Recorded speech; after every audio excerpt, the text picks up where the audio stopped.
ये जो अपराधी हैं, आतंकवादी हैं, मैं इनके बारे में बात करना चाहता हूं।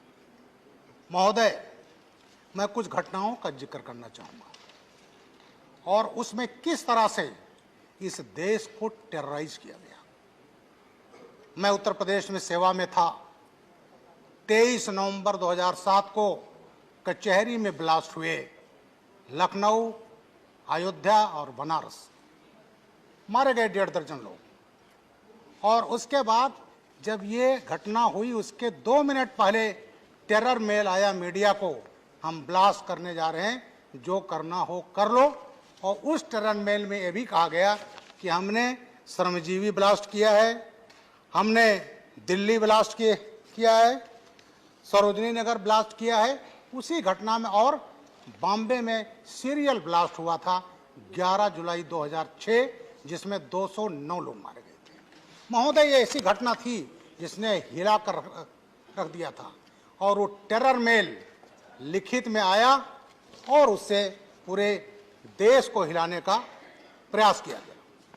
अभी मैं अपने कुछ मित्रों का सुन रहा था और ये कहा जा रहा था कि साहब इसका मिसयूज होगा। महोदय, उस पार्टी को कहने का हक नहीं है जो आतंकवादियों के 15 केसेज उत्तर प्रदेश में वापस लेती है। कोई हक नहीं है उनको कहने का। महोदय, मैं उसका भुक्तभोगी हूं। आज पार्लियामेंट में खड़ा हूं। मैंने कभी नहीं सोचा था कि मुझे मौका मिलेगा, लेकिन आज मौका मिलेगा। आज मैं बोलूंगा उस पर और तथ्यों पर बोलूंगा। महोदय, उस कचहरी ब्लास्ट केस में हमने गिरफ्तार किया आतंकवादी। 18 मई 2013 को वो आतंकवादी लखनऊ से गए थे फैजाबाद। कोर्ट में ट्रायल के बाद लौट रहे थे, एक को लू लग गई। खालिद मुजाहिद फौजी का आतंकवादी, और बाराबंकी आते आते डेथ हो गई। मैं उस समय डायरेक्टर जनरल सिविल डिफेंस था, डीजीपी के पद से हटा दिया गया था और उस पार्टी में समाजवादी पार्टी की सरकार थी। मेरे खिलाफ बाराबंकी कोतवाली में 19 मई 2013 को मर्डर का मुकदमा कायम किया गया था मेरे खिलाफ।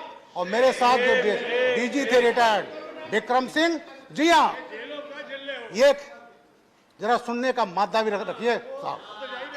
और वो जो मुकदमा कायम किया गया, जेल भेजने का प्रयास किया गया मुझे। क्या था? तुष्टीकरण के राजनीति, ब्रजलाल को जेल भेज दो तो एक पर्टिकुलर कम्युनिटी का वोट पूरा पूरा मिल जाएगा। ये चीजें हुई और वो पार्टी जिसने सीआरपी केस हुआ था, वो घटना मैं ही था उस समय प्रदेश का ADG law and order. Rampur CRPF हमारे 7 जवान मारे गए थे। 31 दिसंबर बटे 1 जनवरी 2008 की रात में हुआ था। AK-47 से हमला हुआ था और हमारे ही निर्देशन में इंडिया कमांडर लश्कर तोयबा का हाफिज सईद का मैं लाया था। दोनों पाकिस्तानी फिदाइन मोहम्मद फारूक, इमरान, लोकल मैन, और ला करके हमने चार्जशीट लगाई। RDX मिला, AK-47 मिला। और वो जो समाजवादी पार्टी सरकार आई तो उस केस को भी वापस लिया गया। मैं हाई कोर्ट इलाहाबाद को मैं सलाम करता हूं। हाई कोर्ट ने जानते क्या कहा था? महोदय, आप कौन होते हैं केस वापस लेने वाले? आप कौन कह रहे हैं कि निर्दोष है? दोषी और निर्दोष तय करेगा कोर्ट। और इलाहाबाद हाई कोर्ट का एक कमेंट था कि आज आप केस वापस ले रहे हो, कल को उनको पद्म विभूषण दे दोगे। ये इलाहाबाद हाई कोर्ट का था। और वो सीआरपीएफ अटैक का केस जो सरकार ने वापस लिया था, उसमें 4 को फांसी की सजा हो गई, एक को आजीवन कारावास हो गया, एक को 10 साल। तो महोदय, ये जो बात करते हैं कि दुरुपयोग होगा, फला होगा, इनको ये दुरुपयोग और सदुपयोग कहने का कोई हक नहीं है। तो ये जो टेक्नोलॉजी बढ़ी तो ऐसे उसकी जरूरत थी, क्योंकि अभी मैं देख रहा था एक साहब ने कहा कि बड़ा दुरुपयोग होगा दिल्ली के।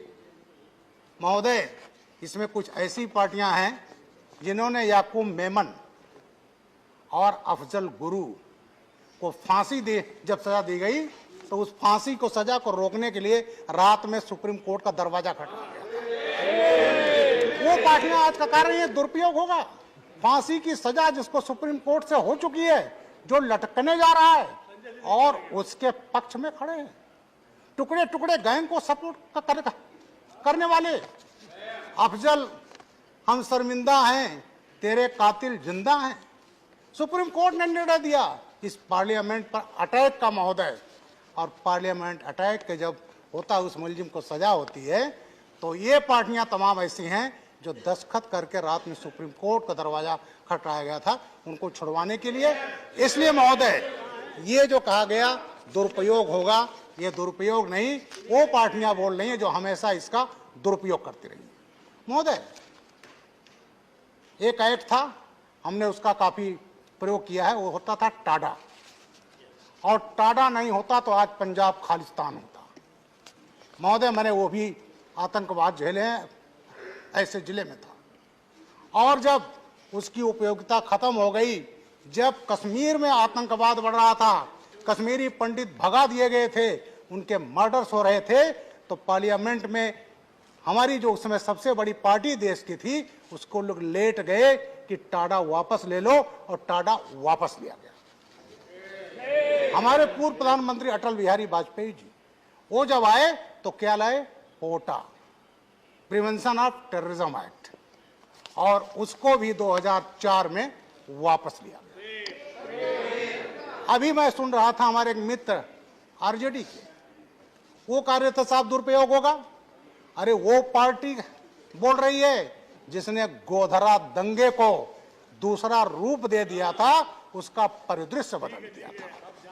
महोदय, 27 फरवरी 2002 साबरमती एक्सप्रेस,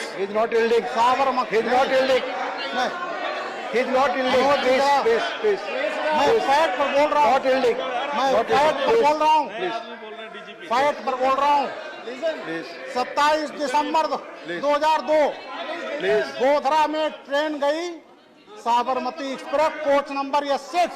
माननीय लोग हिंट करेंगे तो मैं दूंगा, वो हिंट करेंगे तो मैं दूंगा, प्लीज प्लीज। और महोदय, उसमें जला दिया गया पेट्रोल से 59 राम भक्तों को जला दिया गया। प्लीज महोदय, उसके बाद एक रेल मंत्री हुए 2004 में, जा रही है, प्लीज आरजेडी के थे, उन्होंने आफ्टर हिमालय की यूसी बनर्जी आयोग बनाया। You cannot force chair to give. Let him speak. I will give him opportunity. Let him finish his speech. 2015 को 17 जनवरी 2015 बोल लेने के बाद मैं कह रहा हूँ कि अवसर दूंगा, अभी वो बोल रहे हैं, प्लीज। और वो रिपोर्ट क्या था कि साहब ये आग तो एक्सीडेंटल है, आग ये लगाई नहीं गई है। Nothing will go on record except his speech. उसमें साधु लोग थे, चिलम पी रहे थे, उसको अहमदाबाद हाईकोर्ट ने रोक दिया, पार्लियामेंट में पेश नहीं हो पाया, और वो अल्टीमेटली उस केस में गोधरा में फांसी की सजा हुई। और आज हम Let him finish his speech. I have told you, Jhaji, I will give you. Let him finish his speech. Let him finish. तो महोदय, टेररिज्म इस देश के लिए सबसे बड़ा खतरा है। मैं अपने देश के प्रधानमंत्री माननीय नरेंद्र मोदी जी को प्रणाम करता हूं, आभार व्यक्त करना हूं कि उनके राज में अपराध को, आतंकवाद को पूरी जड़ समूत उसको खत्म करने का निर्णय लिया।